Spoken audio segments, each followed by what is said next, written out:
Kemi pas shumë raste të konvertim, po të kemi qenë shumë kujdesshëm. Duke ditë që jemi të huaj, edhe gjithë e këmë thonë edhe kolegëve dhe shqiptarë që ti mund të merresh pasaport zvicran, po asja nuk bësh zvicran, ti mund të jesh qytetar, dhe me thonë që ke marrë një shtetësi të dytë. Mirë, po të konvertimet pata pas dy projekte. Projekti parë ka qenë vizita e imamit në shtëpitë muslimane dhe kom pas një formular që shkoj me dëshirën e tyre, i vizitoj, edhe të konvertimet, asnjë konvertim nuk kemi bërë publik. Do të më konvertu, e mush formularën që e bëm me dëshirë, pa dhunë, pa presion, e në shumë, e thu shahadetin edhe vazhdo rrugën tënde. Ama jo sikur sot që mundohen konvertimin me alarmu, me i dhonë shumë hapësirë mediatike, me kriju përçarje jo. Sepse duhet ta dimë që në një vend të huaj kur shkosh, duhet ta respektosh edhe ndjenja shpirtërore.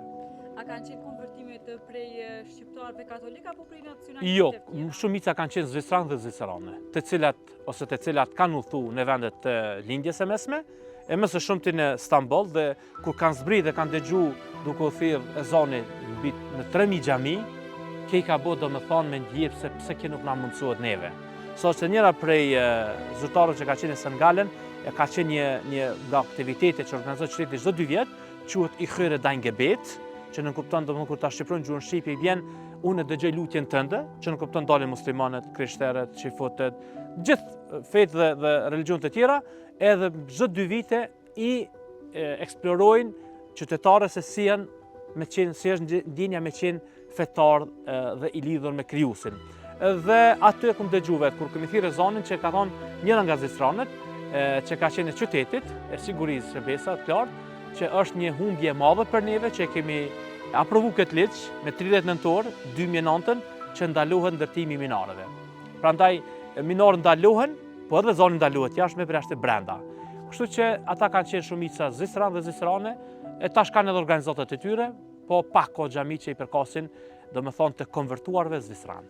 Po normal sepse sot na kemi është një krizë.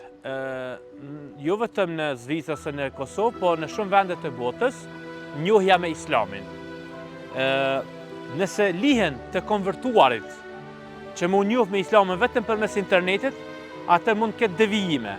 Në momenti kur është një çati, është një institucion, është një shoqat, se nxit që themi ferajn, do me thonë shoqat, sikur tu që themi SHPK, aty janë shoqata që ti e ke obligim me raportu të shteti për hyrje daljet, kush është kryesia e bën raportin dhe e ki lejen për me ushtru qatë aktivitet, qoftë fetar, qoftë kulturor.